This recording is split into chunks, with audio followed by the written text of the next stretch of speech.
Good afternoon. Welcome to the 330 Sports Show. This is going to be a special episode. We're going to get into the Boston Celtics versus Cleveland Cavaliers series. We're going to look at the NBA Eastern and Western Conference semifinals as a whole. Just kind of real quick, this should be about a 10-minute episode, no longer. So let's get right into it, and let's start with the good news from the other day. The Cavs, big Game 7 winners over the Orlando Magic. So the Cavs win that series 4-3.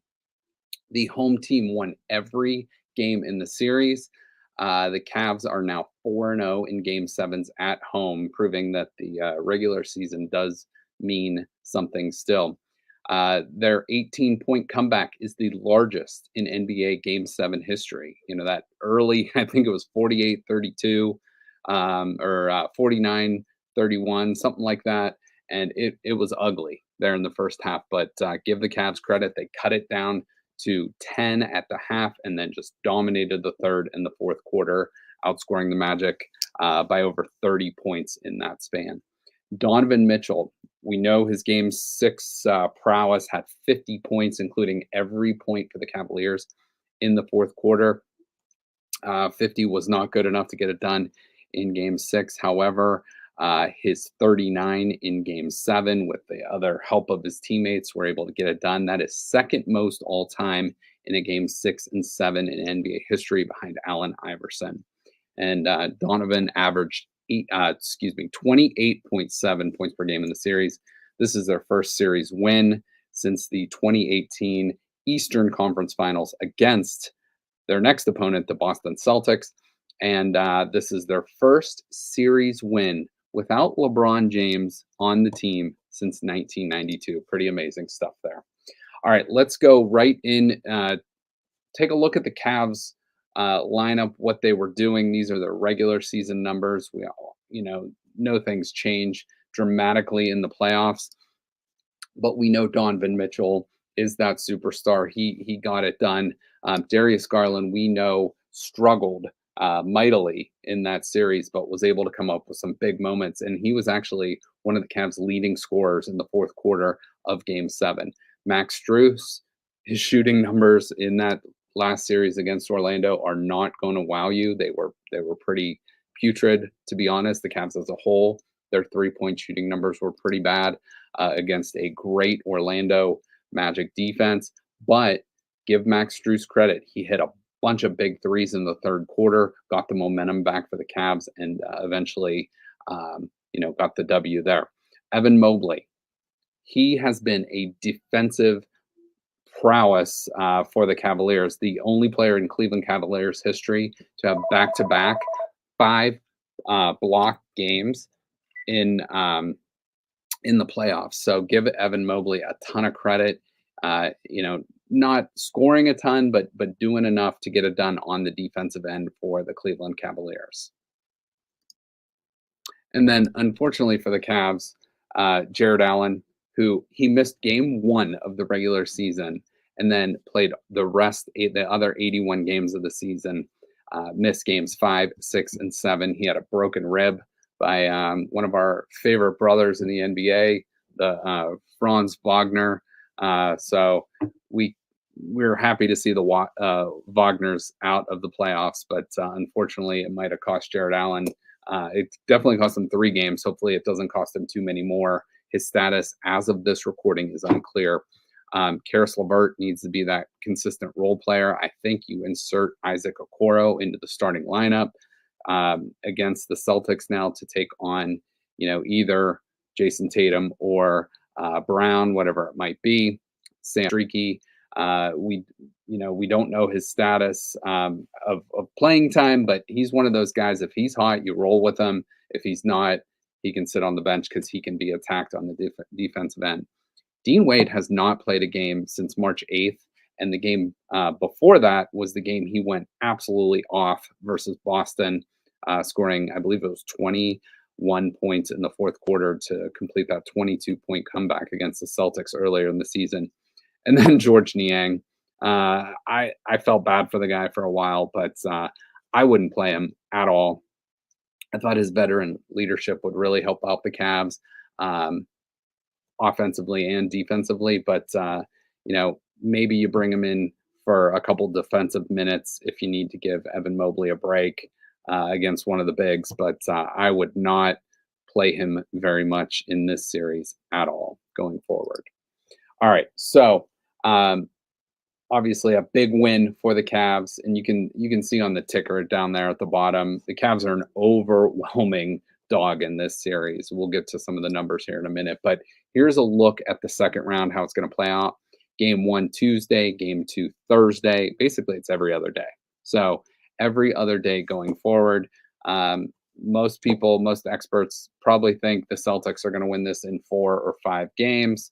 I'll let you know what I think here in a little bit. Obviously, being a Cavs homer, but I'm still realistic here with my expectations. So, if you can steal one of the 2 games in Boston, I think Tuesday is the night to do it. Go get a win if you can do it. But again, 11.5-point underdogs going into the game tonight. That is a big line. So we'll see what the Cavs can do against the heavily favored Boston Celtics. Let's take a look at those Boston Celtics. I listed here some of their strengths, some of their weaknesses, but they are an outstanding team. Their offense was first in the league. Their defense was third in the league. I think that's a little misleading based on some of the blowouts they had, but their offense is an absolute juggernaut if it's firing on all cylinders. Their net rating. So their net rating is simple as you take your offensive rating, your defensive rating, subtract it, and find the difference. It is a plus 11.6. To put it into perspective how good that is, they are tied with third. They're tied for third all time in NBA history at 11.6 with the 2016-17 Warriors. That was the team that added Kevin Durant and won that championship after the Cavs beat them in 2016. And the 2 teams they're behind, the 95-96 and 96-97 Chicago Bulls, which we know was maybe the greatest team assembled of all time with Jordan, Pippen, Rodman, and a bunch of really good role players surrounding them. But to focus on this Boston team here, they have an outstanding starting lineup. Kristaps Porzingis, however, their 7'2" big man, great shooter, is injured. He will miss games with I believe it's a calf strain, but his status is uncertain for the rest of the series. So we'll keep an eye on that. So probably moving into the lineup there is either going to be Al Horford or Luke Cornett to match up with one of the bigs there. So Jason Tatum, Jaylen Brown, Drew Holiday, and White in the starting lineup. Very, very formidable roster.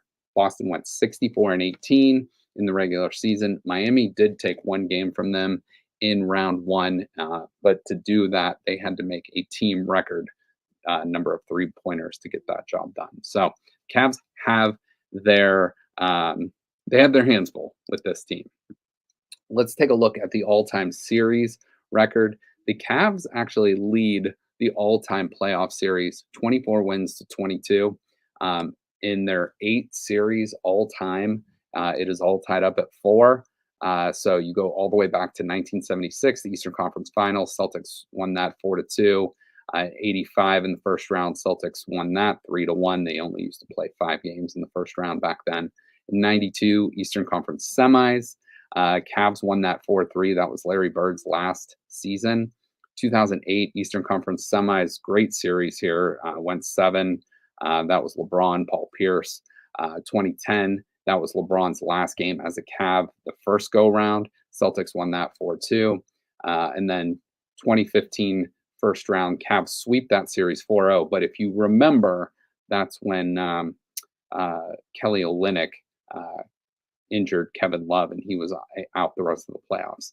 And then you go back to 2017, Cavs Eastern Conference Finals just bullied the Celtics in that series. And then the young Celtics in 2018 came back and took the Cavs to 7 games. And the Cavs were able to defeat Boston on their home court in 2018. That was actually the last series the Cavs won before knocking off the Orlando Magic this season. So that is a look at the Cavs Celtics history. The Cavs Celtics matchups.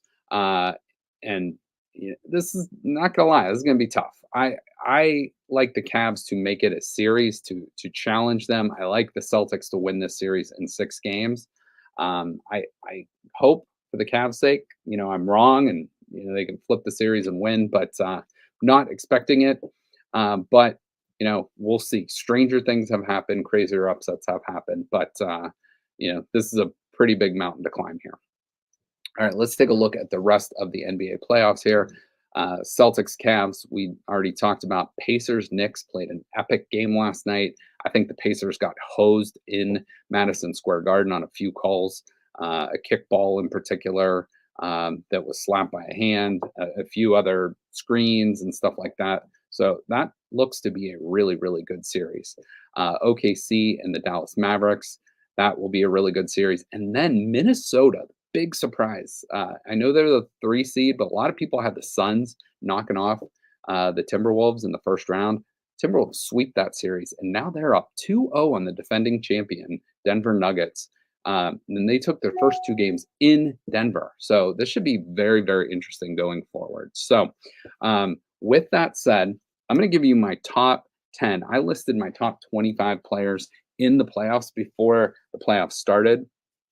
But now with only 8 teams left, I'm going to give you my top 10 players left in the playoffs. And now I got some heat because I listed some people didn't like the way I listed my top 25, and hey, that's cool. That's what this is about. Even though they're down 2-0, Nikola Jokic, I'm still going with him as the best player in the playoffs. I do not count the Nuggets out. However, Minnesota looks very, very good, and their length is challenging Denver. But I'm going to go with Nikola Jokic as the best player in the playoffs still left. Luka Doncic for the Mavericks, I'm going to go with him too. Anthony Edwards, I had him maybe 12 or 13 or 14 in my list originally. I'm putting him all the way up to 3rd. He has looked unbelievable. Jason Tatum for the Celtics. He is my 4th best player. Jalen Brunson had another 40-point game last night. He is doing some crazy things for the Knicks. Donovan Mitchell, a little banged up right now on that knee, but he has shown in the last Game 6 and Game 7 against one of the NBA's top defenses what he can do, going for 89 points the last 2 games. He is number 6 on my list. Shai Gilgeous-Alexander for the OKC Thunder is my 7th player. Jamal Murray, until they get knocked off, I got to have 2 Denver Nuggets up there. He's my number 8. Tyrese Halliburton, I know, struggled down the stretch, but he is an exciting player for the Indiana Pacers. And then to round it out, I put Karl Anthony Towns on there. So I have 1 player representing each team, but I got 2 players from the Timberwolves and 2 players for the Denver Nuggets on my list. Jaylen Brown probably would have been my next up, but that is my list. You can agree, you can disagree, we will see. But with that said, we'll see how the series goes. But a nice win to get that series for the Cavs. JB Bickerstaff is still in the hot seat. There's still going to be changes coming this offseason for the Cavs, but hey, we get at least 4 more games. Hopefully we get more than that, and this team can see what they have going forward into the offseason. But you know what? Let's play it out. Let's see what happens. And with that said, go Cavs. Thanks everybody for watching. Have a great day. Thank you for listening to this show on Youngstown Studio. This is original Youngstown content. Feel free to share our videos and tell your friends about us. Don't forget to subscribe to our YouTube channel and follow us on Facebook.